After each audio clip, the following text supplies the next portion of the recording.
Растение, о котором я сегодня расскажу, многие привыкли считать лекарственным дикоросом, произрастающим в лесу, на лугах и бездорожье. О его целебных свойствах, наверное, знают все. Это зверобой. Но в этом видео речь пойдет о садовой, декоративной форме зверобоя, который покорил садоводов своим роскошным видом и обильным продолжительным цветением, а еще невероятно крупными и яркими цветами, которые непрерывно распускаются с июня до середины осени, в зависимости от сортовых особенностей. Его цветы словно сияют на солнце и создают в саду невероятные по красоте и яркости цветовые акценты. Когда я впервые увидела этот шаровидный полукустарник с множеством крупных ярко-желтых цветов, я даже представить себе не могла, что передо мной зверобой.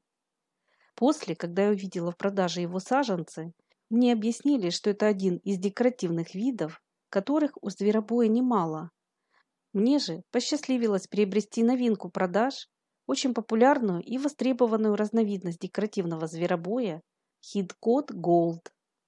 Данный сорт наращивает красивую сферическую крону высотой от 40 см и более метра. В садах с теплым климатом растет полувечно зеленым кустарником и может достигать 1,5 метра в высоту. Плюс этого растения в его неприхотливости. Декоративный зверобой хорошо поддается стрижке, и его можно формировать любой высоты и объема. Стрижка стимулирует образование новых побегов, за счет чего крона кажется более пышной и плотной.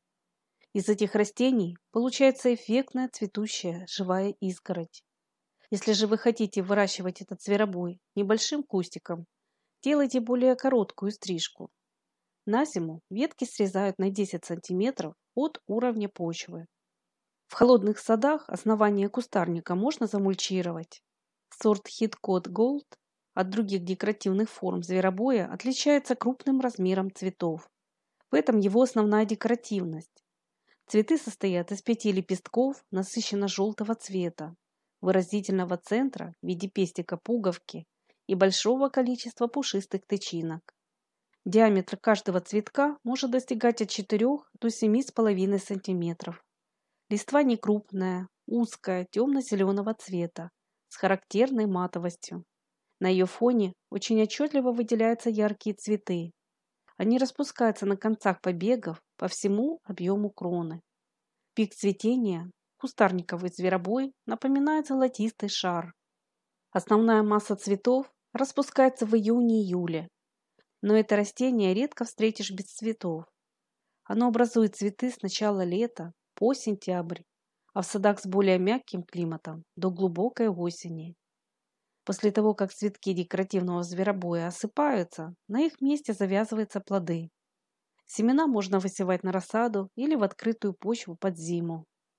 Зверобой также размножают делением куста до или после цветения и черенкованием. И что приятно, этот полукустарник зацветает уже на второй год при любом способе размножения, даже семенном. Кстати, делить эти растения вам все равно придется, так как после 3–4 лет зверобой израстается и с возрастом хуже цветет. На сегодняшний день селекционерам уже удалось вывести разные сорта и гибриды декоративного зверобоя. Все они по-своему хороши и способны украсить ваш сад. Но если вы хотите иметь объемный куст с крупными цветами, обратите внимание на зверобой Hidcote Gold.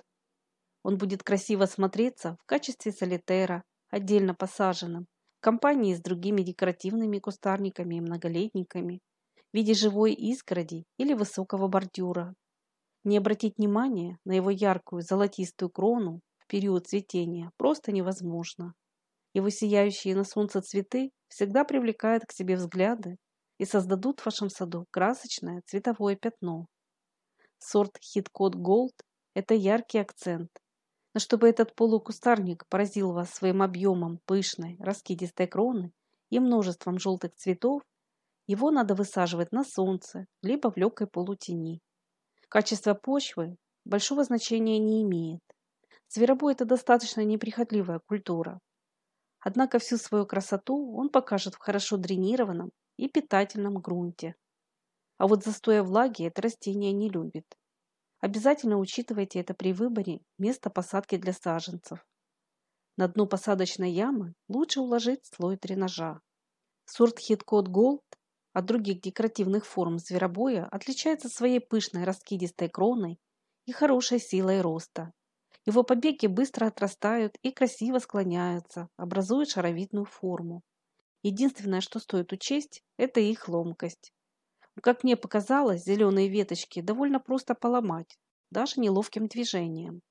Возможно, это происходит только с самыми тонкими, молодыми побегами. Но я не советую высаживать это растение на участках с сильными ветрами или там, где вы будете его постоянно задевать и травмировать. Например, на прохожей части, по самому краю садовых дорожек или в рабочей зоне. В основном же это растение довольно неприхотливое и не создаст вам особых хлопот по уходу. Хотя стричь вам все-таки его придется. На месте среза очень быстро отрастают новые побеги, на которых завязываются бутоны. Можно сказать, что стрижка – это залог обильного цветения. Крона зверобоя быстро восстанавливается, хорошо разрастается и имеет красивый вид. К тому же под его густой кроной не будут насеиваться сорняки. Из многочисленных плюсов стоит отметить, что зверобой крайне редко поражается болезнями и вредителями. Это достаточно засухоустойчивое растение и в частом поливе не нуждается. Однако в период цветения и в жару требует умеренный и своевременный полив. Зимостойкость этой культуры тоже радует. Сорт Heathcote Gold выносит понижение температуры до минус 29 градусов по Цельсию. Ко всему это растение даже в декоративной форме проявляет свои ценные лечебные свойства. Трава зверобоя в международной медицине считается растительным антидепрессантом. Но злоупотреблять такими чаями я вам не советую, особенно вечером и тем более на ночь. Друзья, поделитесь, пожалуйста, своим мнением, а возможно и опытом выращивания декоративного зверобоя. Ваши знания очень важны. Я, как всегда, буду благодарна всем вашим советам, лайкам и комментариям. Не забывайте также подписываться на наш канал и нажимать на колокольчик, чтобы не пропускать выход новых роликов. А если это видео было вам интересным, не забудьте, пожалуйста, поставить свой лайк. И до новых встреч в нашем добром саду.